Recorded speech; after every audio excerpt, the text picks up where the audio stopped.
From Madhya Pradesh to the state of Karnataka, but more importantly to the national capital, because kaun banega CM of Karnataka perhaps will be decided in the national capital. The Congress has won Karnataka with a huge margin. It's a phenomenal mandate for the party, but the intra-party fight is not yet over. There are two voices, two people, SNS vying for the spot at the Vidhana Soda or the kursi at the Vidhana Soda. The war is over, but who will be chief minister becomes the big question.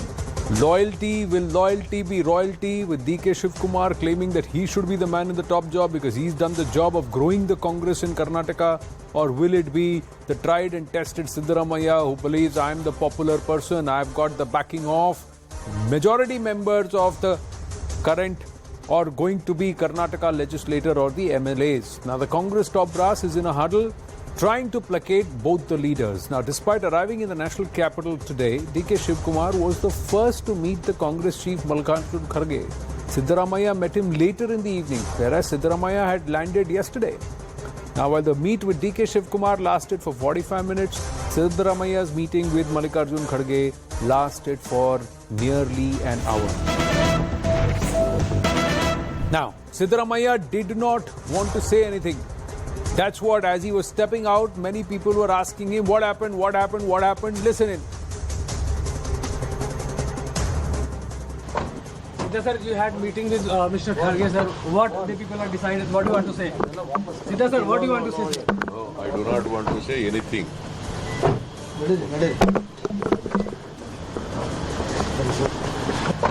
Siddha sir, you had meeting with Mr. Kharge sir. What the people are decided? What do you want to say?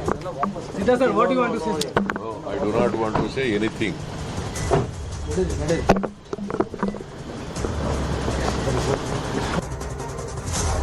No smile, pushing away the mic, ANI mic. Sharon, that doesn't look like a person who's happy. But should we read too much into that body language? Should we read too much into the fact that DK Shivkumar was met with first? Should we read too much into the fact that Siddaramaiah's meeting lasted longer and he came out and he looked quite gruff, upset? Well, Anand, there is, of course, the fact is that there was DK Shivkumar. The moment he landed in Delhi, there were multiple statements that was made by him to the media. We have seen from the airport to the Kaveri residence, which is in fact his brother's residence here in the national capital. He was making several statements. But once he came here to Mallikarjun Kharge's residence, there was no statement that was made either when he entered the residence or when he left after meeting Mallikarjun Kharge for straight 45 minutes. But when it comes to Siddaramaiah, we had seen that a convoy of about 5 cars that had in fact few of the newly elected MLAs and the MLAs who are of course in support of Siddaramaiah were also present here.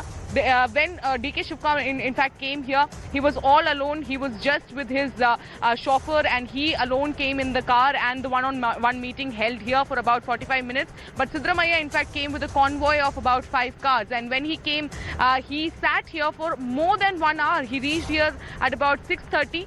But he left around 7:45. So that is, of course, more than 1 hour, whereas DK Shivkumar's meeting was held only for 45 minutes. Now, what is, of course, the decision that is going to be made, and when is that going to be made? Our sources within the Congress party has been saying that it is highly unlikely that a decision will be coming out today. There are, of course, going to be more meetings that will be held between Mallikarjun Kharge and the Congress High Command. Very curious to see, just like we are seeing two still pictures of DK Shivkumar and Siddaramaiah with Mallikarjun Kharge, can we see DK Shivkumar after the meeting with Siddaramaiah after the meeting? There's just more news on the DK Shivkumar front. The DK Shivkumar front.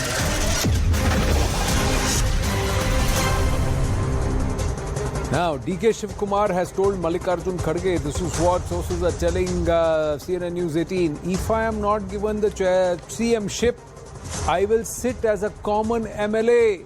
Since Siddaramaiah has come, he has been in power either as LOP or as Chief Minister. So this is what DK Shivkumar is saying. Pradesh Congress Committee Chief, I have grown the party. Either give me the Chief Ministership or I will sit as a normal MLA. I am not becoming Deputy Chief Minister.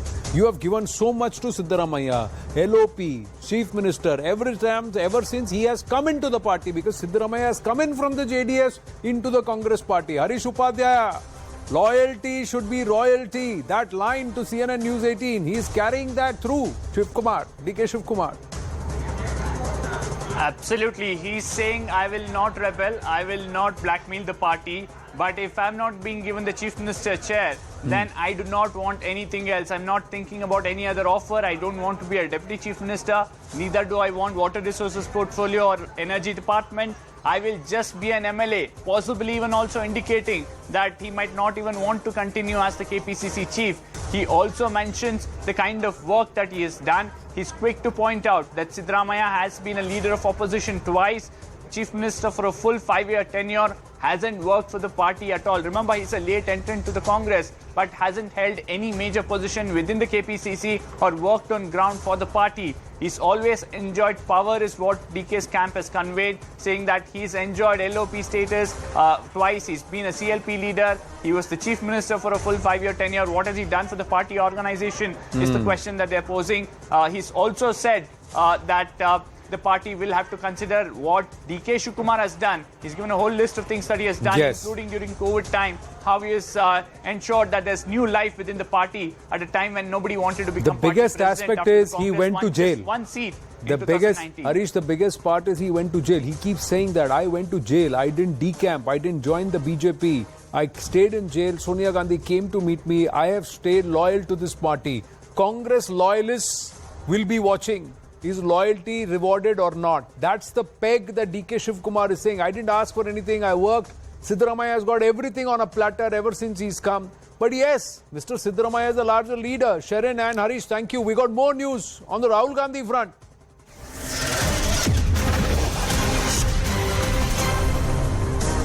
So Rahul Gandhi made a backdoor entry into the Kharge residence early this morning, taking a lot of people by surprise because he usually walks in from the front entrance, but he wanted to enter in quietly. He was spotted there walking in and he spent a lot of time with Mr. Mallikarjun Kharge.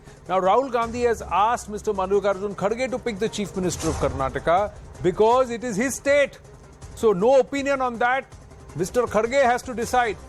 And Kharge office says he may go tomorrow to Bengaluru. So Mr. Mallikarjun Kharge may actually travel back to Karnataka and the decision may be taken in Bengaluru as to who will be the next Chief Minister. Pallavi Ghosh joins us. So what promises and what should be the constitution of the cabinet in terms of all those people who have voted for the Congress party should get rewarded for their confidence in the Congress party? Perhaps that's the message from Mr. Rahul Gandhi, but steering clear of any opinion or taking sides between Siddaramaiah and Shiv Kumar.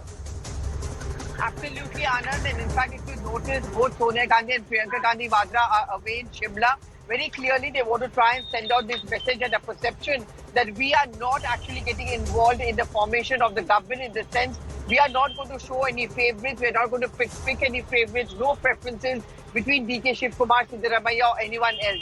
In fact, in almost an hour-long meeting that Rahul Gandhi had with the Congress president, he actually took a sheet of paper with him which had statistics. And those statistics basically gave a breakdown of how many SC Muslim women who voted for the Congress party. And all he said is that whenever you form the government, these are the people who need to be represented. That's one. Second, he told Mr. Mallikarjun Kharge that you come from Karnataka, you understand the state best. I have no choice. You decide who you think is the best person to lead the government. Those are the factors which need to be kept in mind. Well, we'll have to see what Mr. Kharge decides, because at the end of the day, if it all comes together, it is to his credit. If it all falls, there is disarray and confusion.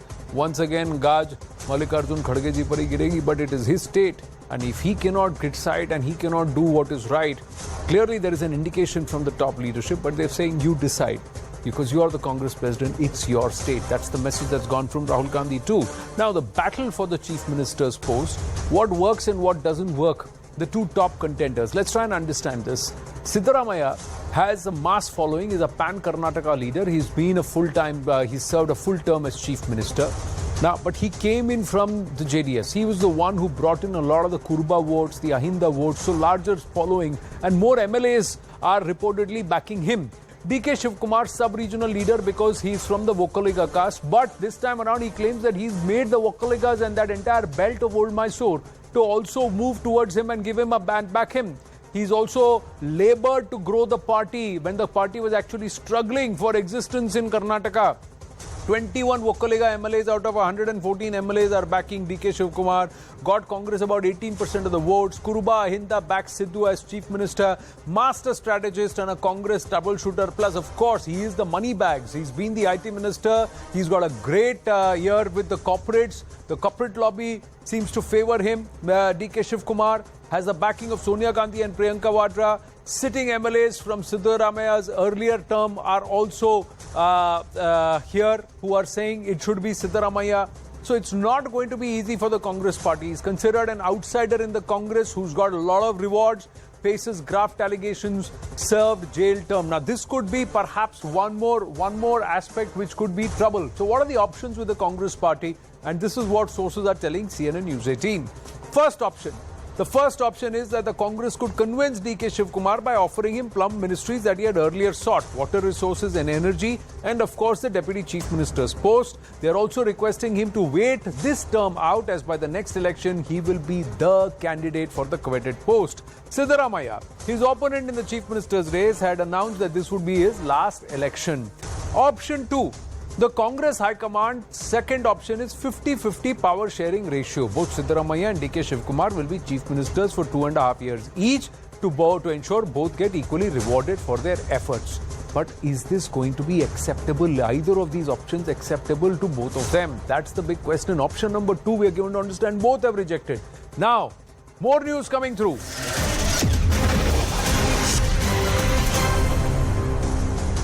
Now, Siddaramaiah camp sources saying Siddaramaiah has insisted that he is fit for the post and has submitted a list of his achievements in the last 5 years between 2013 to 2018. And at 11 a.m. on Wednesday morning, a final meeting will be held at Mallikarjun Kharge's house.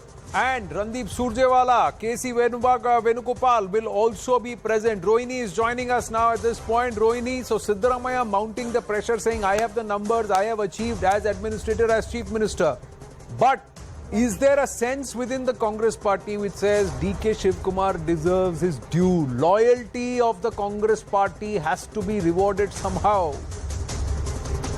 Well, clearly, yes, Siddaramaiah now also digging his heels and saying that he's the most fit candidate for the Chief Minister, not only because he has had a full 5 term and that he has experience on his side, and the Congress at this point of time needs an experienced leader to lead the party and Karnataka as well, and a person who can deliver those 5 promises, because it is important for the Congress, not just about who the Chief Minister is, it's also important for the Congress as they go to elections. There are a few assembly elections of Rajasthan and other states coming up in a few months from now, and the 2024 Lok Sabha polls, which is important because they can go with the Karnataka report card. Remember, the BJP had targeted the Congress and said that they have always made promises but never delivered. And Siddaramaiah making a point saying that he's the only person who understands, has presented the finance budget for Karnataka 7 times, understands the finances of the state, can do the checks and balances and deliver. This is one of the many things that he listed out to Mallikarjun Kharge in terms of how he has everything in his favor, plus the list of number of MLAs who have voted in his favor, especially after that secret ballot that took place. Clearly, even the previous time in 2013 also, he had a similar kind of secret ballot. He had more than 80 votes in his favor. This time also he has more than 90 plus. So clearly Siddaramaiah here making it clear that he is the one who needs to be given this post. No, but then this deserving. Is also the time, yes, one can also turn around and ask Rohini, had DK Shivkumar got the term last time around, he could have also had that clout. My point is, why is Mr. Siddaramaiah not willing to yield this time and say, DK Shivkumar, you have a go, I will do the work? That's also a question that can be asked. Who's laboured for the party? When I asked that question, when I asked that question to the camp, and I did say that because of the 50-50 formula that was being spoken about, the thing that they said is that as of now, there is a lot of feeling, especially in the Congress camp, that DK Shivkumar should clear all the corruption cases that are against him. Because that, if it is not done so, it'll actually not bode well for the Congress. And if he is made Chief Minister, if DK Shivkumar is made Chief Minister, he sits on the post, and likelihood that if the Enforcement Directorate or the income tax officials land at his door, it is going to be a huge embarrassment for the Congress, and it's going to give the BJP on a platter as to how they, especially when the Congress fought the Karnataka elections on the corruption, anti-corruption flank to get arrested on any charges that possibly even the slightest of cases that DK Shiva faces these days is going to be a huge embarrassment to the Congress. See, but that is something which the Congress think tank has to think about. Rohini, we'll get a move on at this point, ladies and gentlemen, but the Congress think tank has to think about that. How will they turn a problem into an opportunity, and how will they reward loyalty? How will they reward those people who believe we have struggled for you, we have reposed your trust on us? Because the likes of Sachin Pilot, the likes of C.S. Singh Deo, they're all watching. This power sharing 50-50 doesn't work because they're all disgruntled in their respective states because those promises were not kept. They were once again sidelined. Their wings will be clipped, and those who get the power will ensure that the wings are clipped so that they never are once again a challenger or once again a claimer or a contender. These are aspects which is real politics, ladies and gentlemen, and which everybody understands. Anyway, the ball is